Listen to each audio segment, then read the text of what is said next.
এখানে যোগ্য প্রার্থীর প্রশ্নটা আসবেই, মন্দের ভালো খুঁজবে না, যেটা ইতিমধ্যেই ছোট বোন বলেছেন, ওরা কিন্তু ভালোর মধ্যে ভালো খুঁজতে যাবে।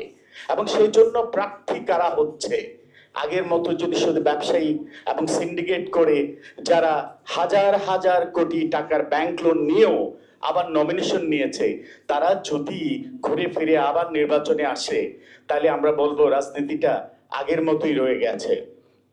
তার মানে একই মুদ্রার এপিট ওপিট হয়ে যাচ্ছে।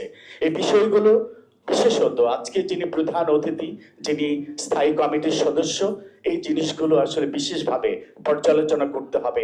কারা পার্লামেন্টে যাচ্ছে, পার্লামেন্টে নির্বাচিত হওয়া যেমন সহজ, তার চেয়ে বেশি কঠিন কাজ হচ্ছে পার্লামেন্টে যে ন্যাশনাল পলিসি ফর্মুলেশনে জাতীয় সমস্যা নিয়ে কথা বলা, এলাকার সমস্যা নিয়ে কথা বলা, সেটা হচ্ছে সবচাইতে বড় চ্যালেঞ্জ।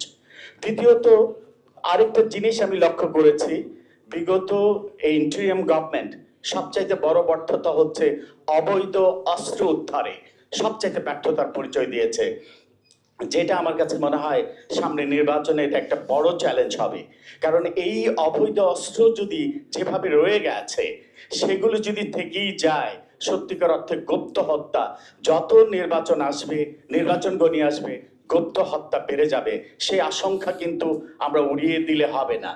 পাশাপাশি আরেকটা জিনিস আমি দেখেছি, ইউরোপের অনেক নির্বাচনে এআই এর অপব্যবহার নিয়ে কিন্তু একটা নীতিমালা ছিল নির্বাচনী তফসিলে। আমরা কিন্তু সেটা বাংলাদেশের নির্বাচনী তফসিলে দেখিনি। এটা কিন্তু বিশেষভাবে একটা এফেক্ট আসবে। বলতে পারেন কিভাবে?